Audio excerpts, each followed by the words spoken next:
Morning and welcome to this joint committee hearing between the Hawaii State Senate Committees on Commerce and Consumer Protection and the Committee on Transportation. This meeting is being streamed live on YouTube, and if we need to reconvene, that will be on Tuesday, March 21st at 10 a.m. in conference room 229.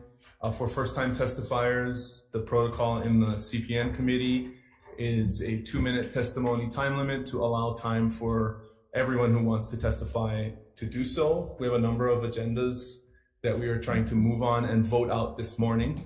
So we have received your written remarks and I've reviewed every piece of testimony. So we do encourage you to stand on your testimony and use your time if you so desire to clarify or elaborate on your written remarks. With that, we'll move to the one and only bill on this joint agenda, HB 1415 HD1 relating to energy. This measure requires the PUC to administer an electric vehicle charging system loan program to provide loans to applicants who install eligible electric vehicle charging systems. PUC in support. Morning, my name is Grace Felt with the PUC. We'll stand on our written testimony and can be available for questions. Thank you. Thank you very much. We also have the Department of Budget and Finance offering comments. Big Island Electric Vehicle Association in support. Ulupono Initiative in support. Climate Protectors Hawaii in support. The following, 350 Hawaii in support, and the Hawaii Electric Vehicle Association in support. We also have Gerard Silva testifying in opposition, and the following individuals all in support: B.A. McClintock, Caroline Azelski, Virginia Tincher, Steve Parsons, Stephanie Hall-Morin, Carter Bartow, Jennifer Liu, Barbara Best, and Diane Ware. Is there anyone else who would like to testify on this measure? Members, any questions? All right, if it's okay with the members, I'm prepared to make a recommendation, which is to pass this measure out with amendments adopting the PUC recommended amendments, which are addressed in their testimony, which essentially grant the administrator the discretion to make eligibility determinations and strike Section 2 of the bill, Part D, regarding the rebate program eligibility, conforming amendments to the preamble, and other technical non-substantive amendments. Members, any discussion? Okay, seeing none, Senator McKelvey, chair votes aye.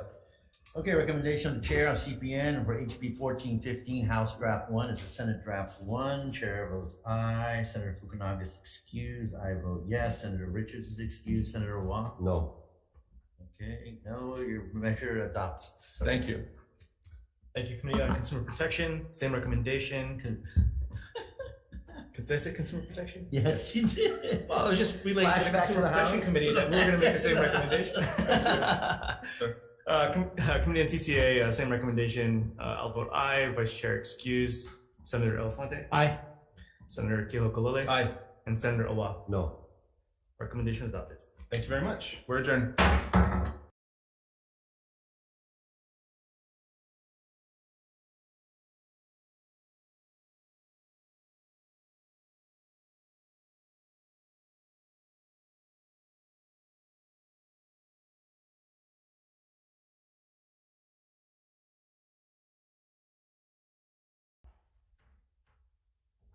Well, Mike Hako, good morning. I'm Mahalo for joining today's AEN CPN agenda.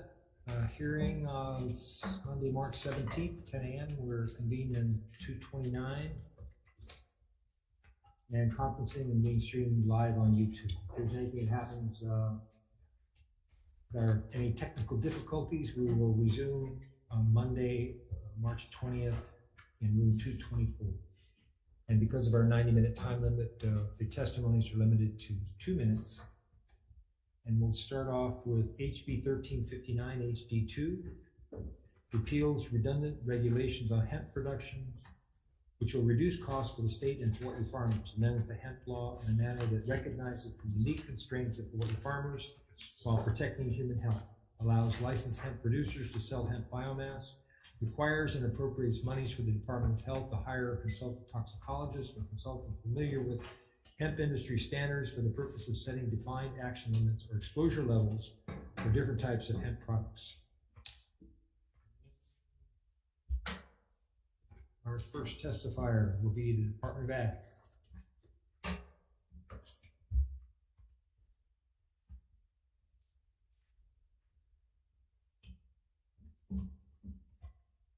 Hello, good morning, chairs and members of the committee. Leo Baldo, Hawaii Department of Agriculture, testifying on behalf of Chairperson Sharon Hart. We stand on our written testimony offering comments. And the main comment is that we disagree with the statement on page 2, lines 1 and 2, that we disagree with the overregulation of production, and the reason for that is the Department of Agriculture doesn't regulate production at all. It's all done by the USDA, including licensing. So the Department of Agriculture basically does after harvest, which is monitoring of transport and buffers and restriction within the state. With that, that's the reason we disagree. Thank you, Lou. Thank you. Next is Department of Health. Good morning, Chair Gabbard and Chair Gil Kalole and members of the committee. Lori Nakatsushi with the Health Department. We stand on our written testimony and offering comments. We apologize for the late testimony. Our offered amendments, we want to align them with the AG's office, and we want to work with the committee to make sure that it's in alignment, because there's a little discrepancy in the two offered amendments. The department still has concerns about the unintended consequences of this bill, about potentially offering intoxicating hemp compounds in impairing amounts, and also offering vapes in hemp, since we now know that it's more harmful than vaping nicotine. And I'll be around for any questions. Thank you. Okay, Mahal. Peter Fay with the Omapio Pi Vale Ohana on Zoom. Peter? Yes, thank you. Aloha, Senators. I'm here representing a group of 40 people who live on 11 properties surrounding a hemp farm in Kula, Maui, and started operating in 2020. Because of all the problems this hemp farm created for our neighborhood, Senator Mike Gabbard and the other members of the Ag Committee inserted language into the final hemp bill that became law that summer that created 500-foot buffer zones between any new hemp farms, and I quote, pre-existing houses, dwelling units, apartments, or other residential structures, and pre-existing playgrounds, childcare facilities, and schools. Although technically I'm testifying today against HB 1359, we really only have a problem with one word in one sentence of the bill that seeks to reduce the 500-foot buffer for pre-existing houses, etc., down to only 100 feet, while leaving the 500-foot buffer for playgrounds, childcare facilities, and schools unchanged. So are we now going to say that it's a good idea to protect our keiki when they're out on the playground or at school, but it's not a good idea to protect them when they go back home? If anything, our homes deserve more protection, not less. Imagine when you guys get home tonight, because there's a hemp farm a mere 100 feet away. Every room in your house is filled with the stench of hundreds and hundreds of flowering hemp plants.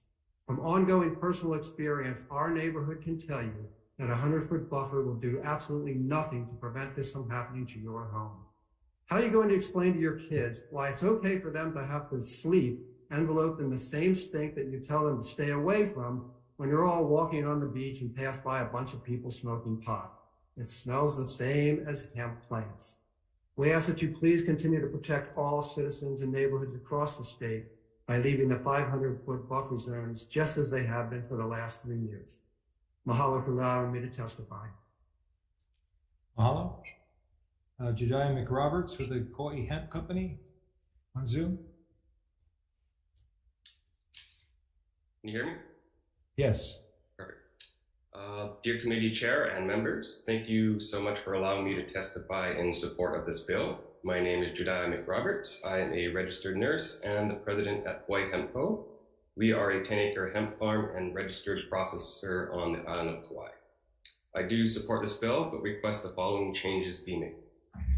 1, Addressing the Department of Health's concern related to hemp food products, please separate and define the difference between a finished hemp product and a finished hemp food product.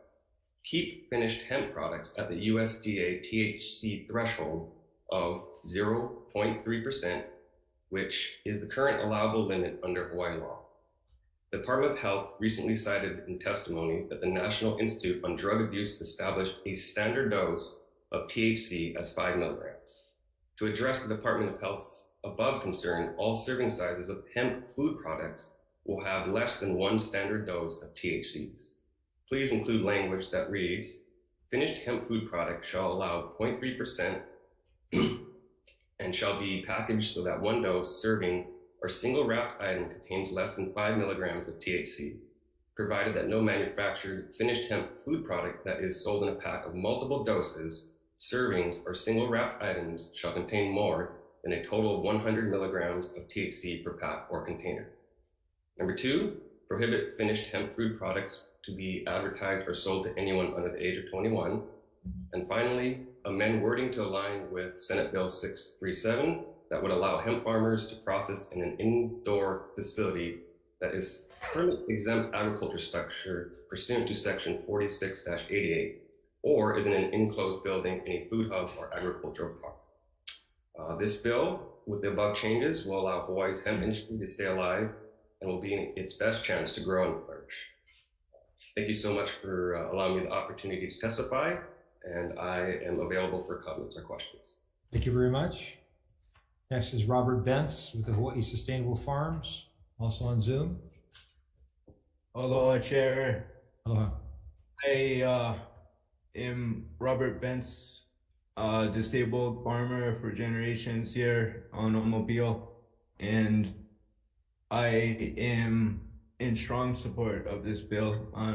In respect to Peter and Sean, they didn't grow up here. They would be able to handle this neighbor to neighbor. They let one bad neighbor who moved into California and was bad neighbor to them. So at first I was against that guy moving in here. Instead, they took their problem and they made it the entire state's problem.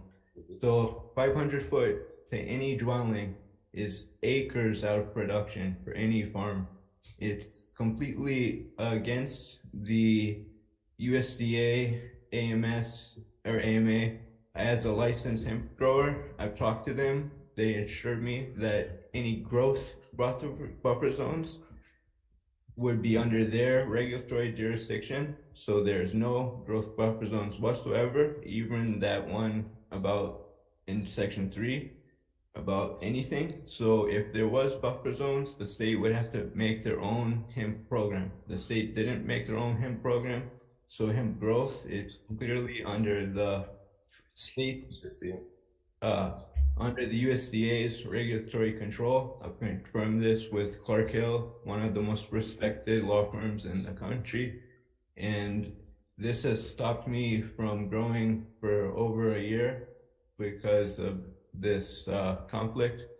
So I would definitely strike out section 4 and remove that buffer zone altogether. I would perhaps voluntarily go with that 100 foot buffer zone, but I would definitely prefer if that 100 foot buffer zone was in there, that it was for any residential neighborhood. And Robert, thank you very much. Your time is up. Thank you very much. Mahalo. Next is Gail Baber for the Hawaii Hemp Farmers Association.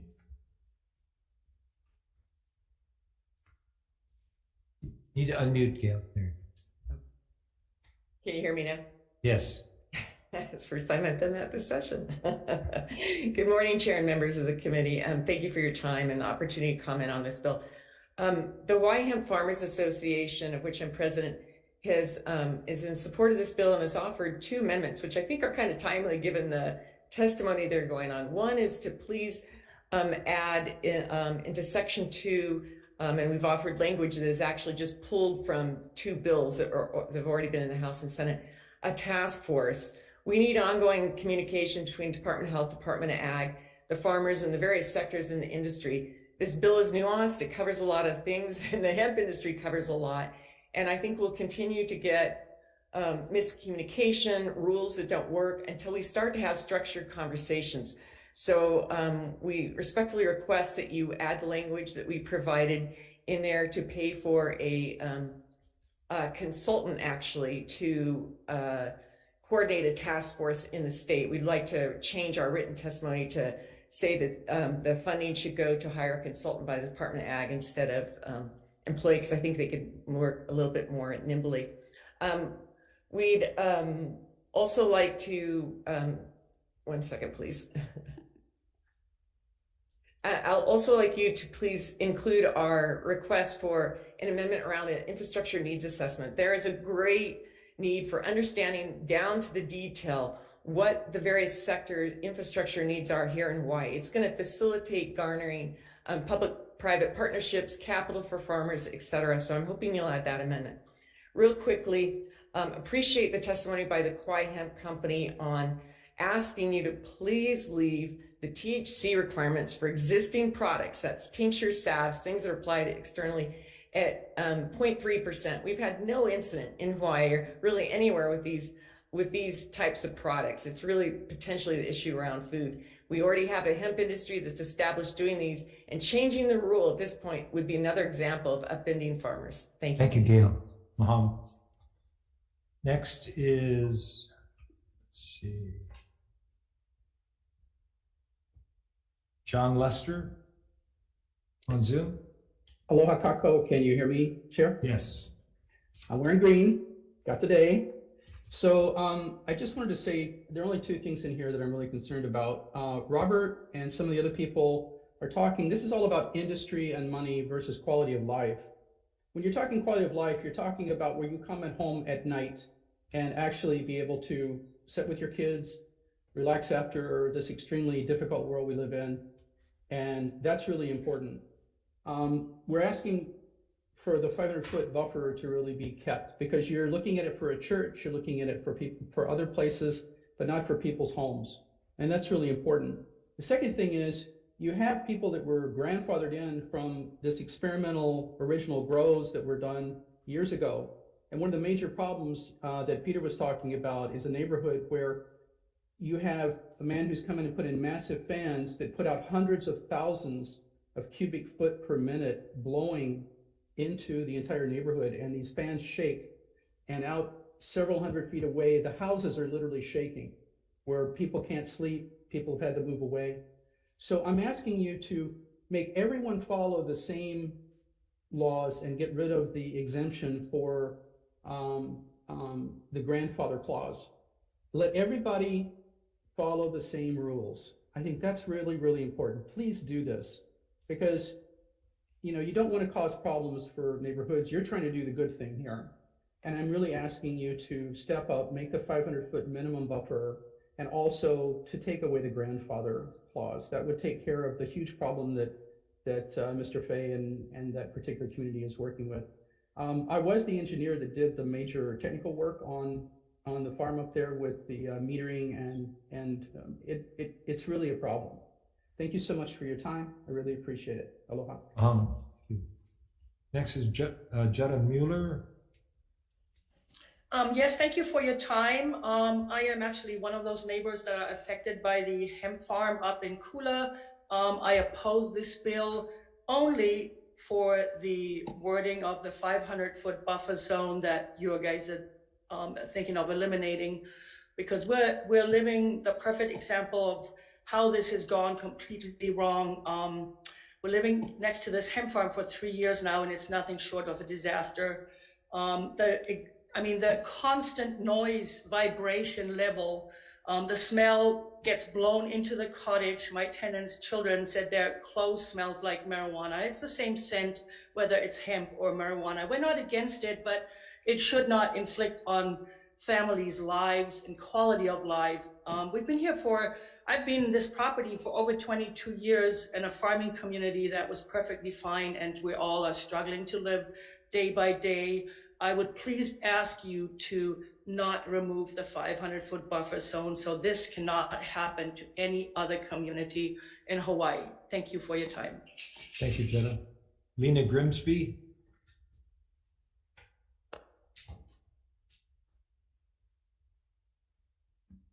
Good morning. Good morning. Thank you for this opportunity to speak before the Senate. My name is Lena Grimsby. I consider myself an advocate for a sustainable future, and that's why I'm here to express my support of HB 1359. Hemp often gets a bad reputation, but it's actually one of the most sustainable resources that we have, and it has a variety of purposes and uses. First of all, it is a great natural purifier. It removes carbon dioxide from our air even more than trees. It is also great for water conservation. It uses much less water than a lot of other plants such as cotton. Hemp biomass is affordable to cultivate, and it can be used for a variety of purposes such as textiles for making clothes and such, paper, insulation, building materials, and etc. Hemp is not only more lighter, durable, and stronger than wood, it is 10 times stronger than cotton, which makes for a much more sustainable product that can be reused and last for a long time. Biodiesel is also a product that can be used from hemp biomass and could be a major source of renewable fuel for the future. So in closing, I hope that you consider using hemp for a sustainable future. Thank you for this opportunity to testify. Mahalo, Lena. Next is Myron Burney.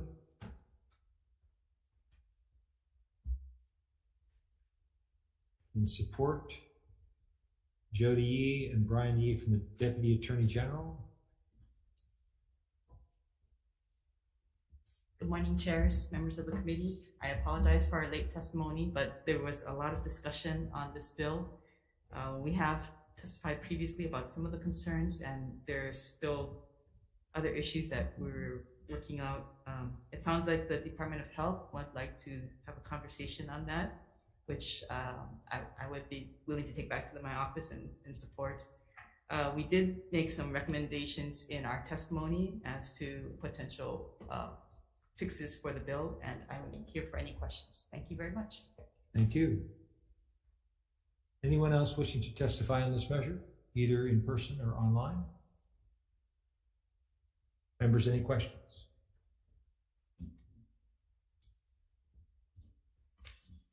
Okay, you can go ahead, Chair. Okay, we'll move on to the next measure on this agenda, which is HB 1250, HD1 relating to Momaki tea. This measure imposes labeling requirements for Momaki tea growth in the state and also appropriates funds to the Department of Agriculture to administer the Momaki tea labeling requirements. First up, Hawaii Department of Agriculture in support.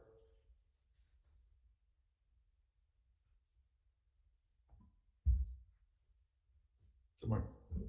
Good morning. Good morning, chairs and members of the committee. Leo Baldo, Hawaii Department of Agriculture, testifying on behalf of Chairperson Sharon Hurd. We stand on our written testimony in strong support of this bill and available for questions if there are any. Thank you very much. Next, we have the Hawaii Farmers Union United in support.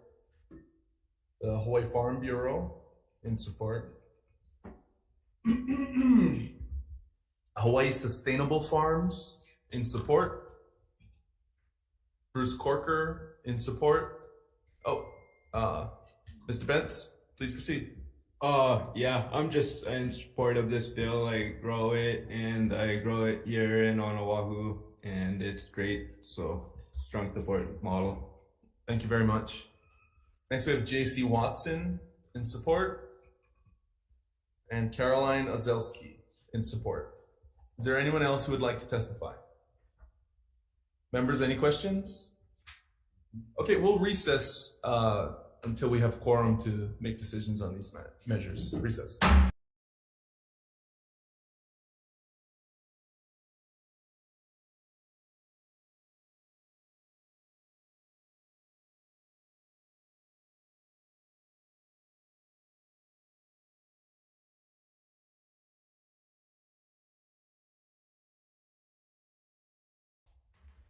Okay, we're back for decision-making on this joint committee agenda on two measures. Seeing as how both committees lack quorum on the measures, we will be deferring decision-making on both of these measures. For the CPN committee, the decision-making will be held on Tuesday, March 21st at 10:15 a.m. in this room 229. And for AEN, decision-making will be on Monday, March 20th at 1:45 p.m. in room 224. Okay, thank you very much. We're adjourned.